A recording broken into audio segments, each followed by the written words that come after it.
I want you to try a little thought experiment with me to kick things off. Yeah. Just think about how you listen to music today. Maybe you swipe past a 15-second clip on TikTok, or you asked your smart speaker to play some focused playlist while you made coffee.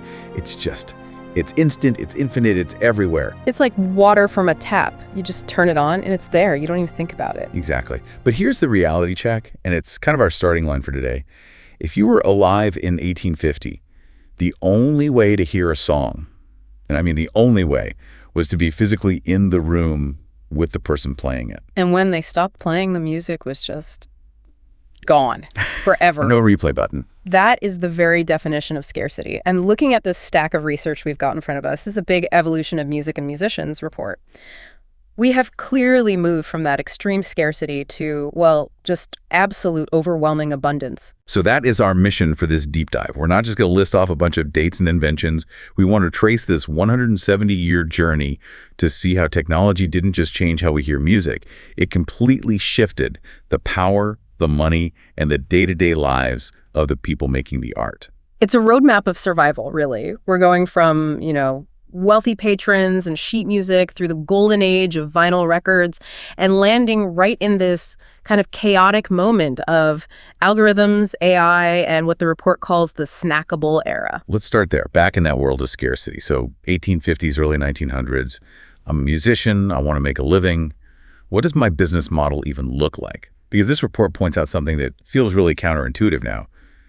The music industry didn't sell audio. No, not at all. It sold paper. That's the first big takeaway. In the mid-19th century, the music industry was the publishing industry. Okay. So if you wrote a hit song, you monetized it by selling the sheet music so people could play it on their pianos at home. So the user was actually the performer in their own house. In a sense, yeah. Entertainment was self-generated, which meant composers, the songwriters, they had a shot at getting rich if enough people bought their printed notes. But if you were the performer, the singer, you had nothing to sell but your time.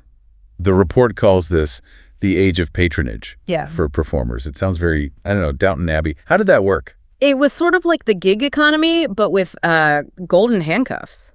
You couldn't just upload a track and find a global audience. You were physically tied to your employer. You worked for a patron, a rich family, a church, a theater. So you had job security, maybe, but you were geographically locked in. Completely. You were staff. I mean, if you were a musical genius in a tiny village with no patron, your career ended right there at the village limits. Music was hyper-local. Until two heavy hitters show up. Thomas Edison, Emil Berliner. We're talking late 1800s, the phonograph and the gramophone. This was the first huge tech disruption. Edison comes along in 1977 with the phonograph, capturing sound on these wax cylinders, and then Berliner follows up with the flat disc gramophone. And for the first time in history, you could decouple the sound from the source. That idea of decoupling is massive. Yeah. But, looking at the notes here, these early recordings were, well, they were pretty rough. Rough is being kind. You're talking about a wax cylinder that held maybe 2-3 minutes of audio.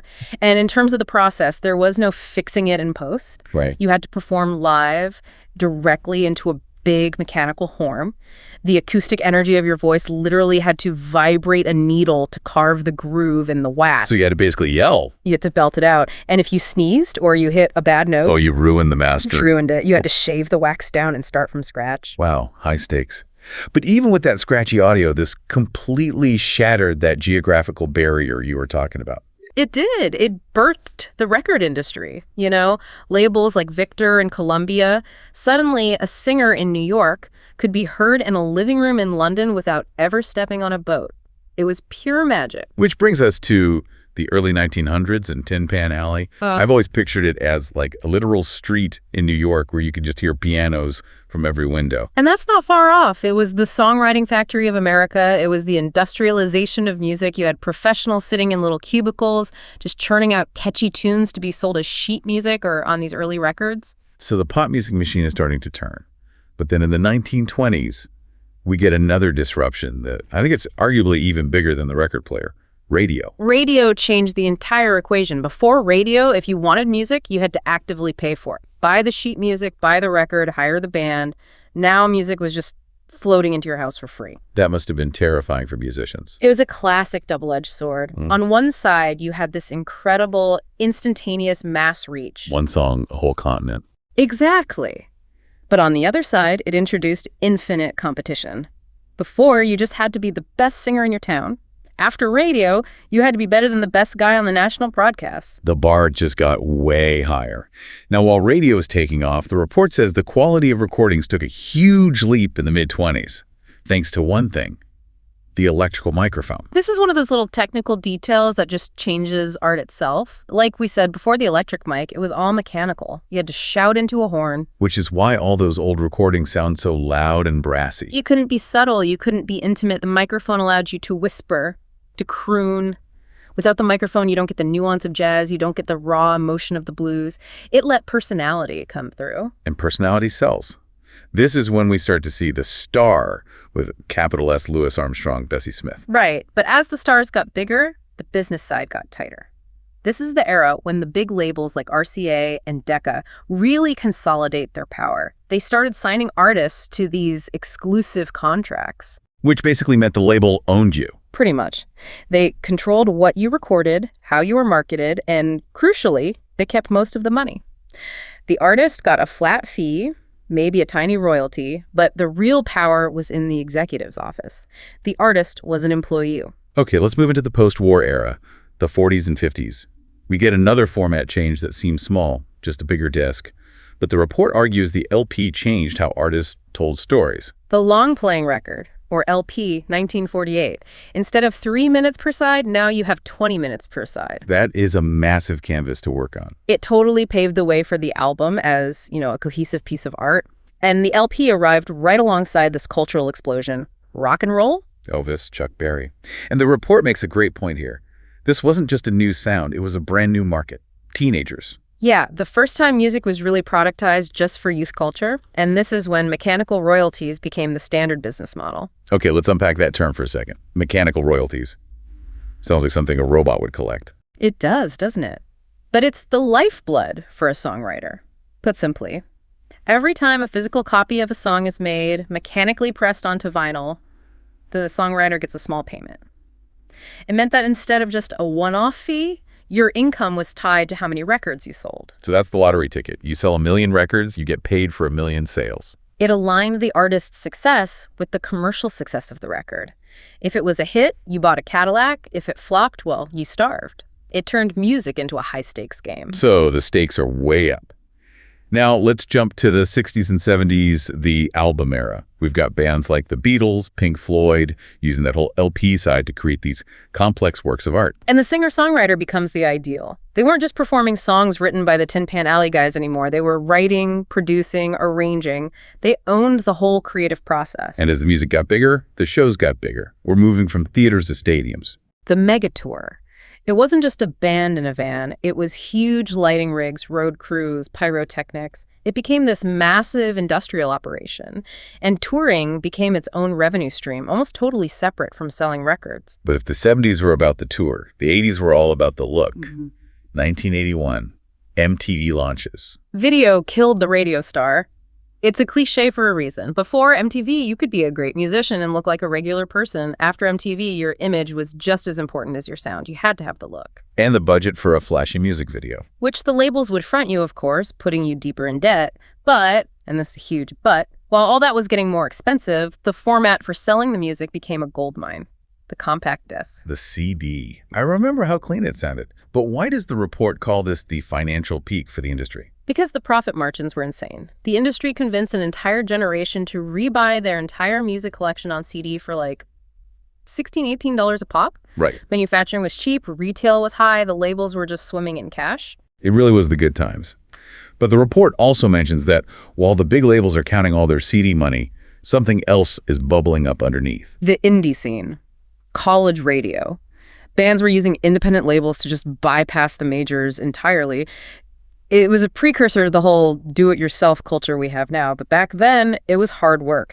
You had to physically mail demo tapes to radio stations. Okay, so we're at the summit, late 90s, CDs are flying off the shelves. Yeah. And then 1999. The cliff edge. Napster. Napster and the MP3, the moment the floor fell out. I remember that panic. All of a sudden, you could get any song you wanted For free. It instantly devalued the recording. The psychological shift was huge. Why pay $18 for a piece of plastic when the data is free? And even when legal options like iTunes came along, the album model was basically broken. iTunes unbundled the album. That's a key point. You didn't have to buy the whole CD for the one song you like. You could just pay 99 cents for that one track. Exactly. All those filler tracks that used to pad out the profits were now worthless. Artists were earning so much less per fan, and this forced a massive pivot. If you can't sell the record, you have to sell the experience. You have to tour. Touring became the main source of income, not just promotion. You had to be on the road constantly.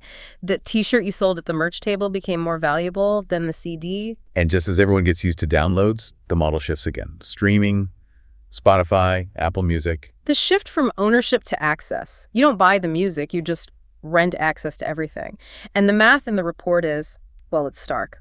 Royalties per stream are fractions of a penny. So you need millions and millions of plays to make a living wage. Which creates this winner-takes-all market. The top 1% of artists do incredibly well, but that middle class of musicians, the ones who used to sell 50,000 CDs and live a comfortable life, they got crushed. But it's not all bad news. The digital age also brought a different kind of power. The report calls it direct-to-fan. This is the empowering side of it. Social media, from MySpace to Instagram and TikTok, let artists just bypass the gatekeepers completely. You don't need a label executive to say you're good enough anymore. You just need an internet connection. And we get things like Kickstarter and Patreon. Which is so fascinating because if you really think about it, Patreon is basically a return to that 1850s model we started with. I've come full circle. It's patronage 2.0. Instead of one wealthy duke funding your work, you have 500 fans giving you $5 a month. The fans become these micro-patrons. It's a democratization of the whole support system. That is a great connection, history spiraling back on itself.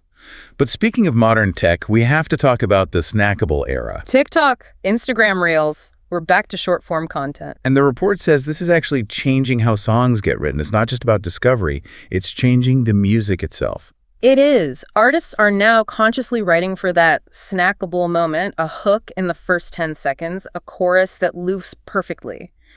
If you don't grab someone before they swipe, you might as well not exist. It's almost like the wax cylinder again. We're back to being constrained by the time limit of the medium. We are, and we're backing it up with hard data. The report points out that artists now have real-time analytics. They know who's listening, where they live, when they skip a song. Which sounds useful, but also incredibly stressful. Extremely. It creates this pressure to chase the numbers. If the data says your fans like a certain kind of beat, do you just keep making that beat forever? It's a creative trap. You stop being an artist and start being a content creator. And the report touches on the burnout from that.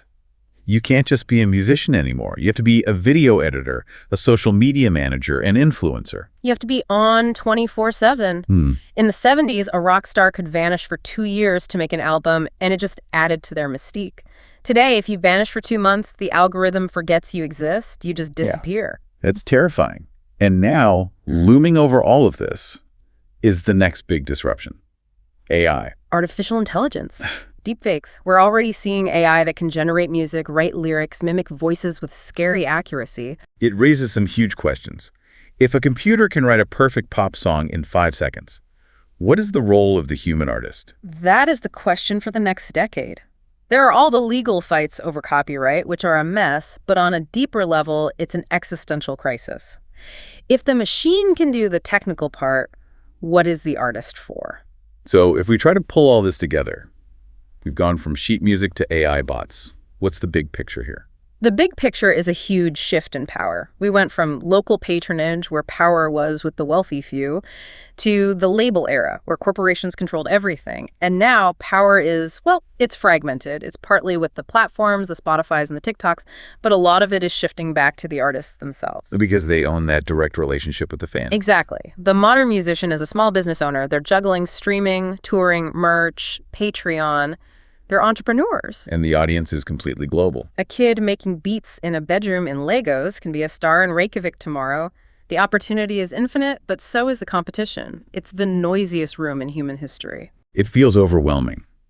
But one thing stood out to me from the report's conclusion. It argues that despite all the tech, the wax, the vinyl, the algorithms, the one constant is the human element. It is. At the end of the day, fans don't just consume sound waves, they crave connection. They want the story behind the song. They want to feel like they know the person behind the voice. So no matter how good the tech gets, we still just want to feel something real. I think so. But let me leave you with this one last thought. We are entering a world where AI will be able to create music that is sonically perfect, indistinguishable from a human, maybe even technically better. Okay. So if the sound itself becomes a cheap commodity that a machine can produce, will the future value of a musician be based entirely on their personal story? Will we stop paying for the melody and start paying for the proof that a human being actually suffered and loved and lived to create it? That is a heavy thought. Paying for the humanity, not just the music. It might be the only premium product left. Wow. Well, on that note, we are going to wrap up this deep dive. Whether you're a musician trying to navigate all this, or just a fan wondering why your favorite band isn't on tour, thank you for listening. Keep listening. See you next time. Until next time, keep exploring, keep questioning, and keep diving deep. Thank you for listening to today's podcast. Please feel free to click on the link in the description below to discover more podcasts.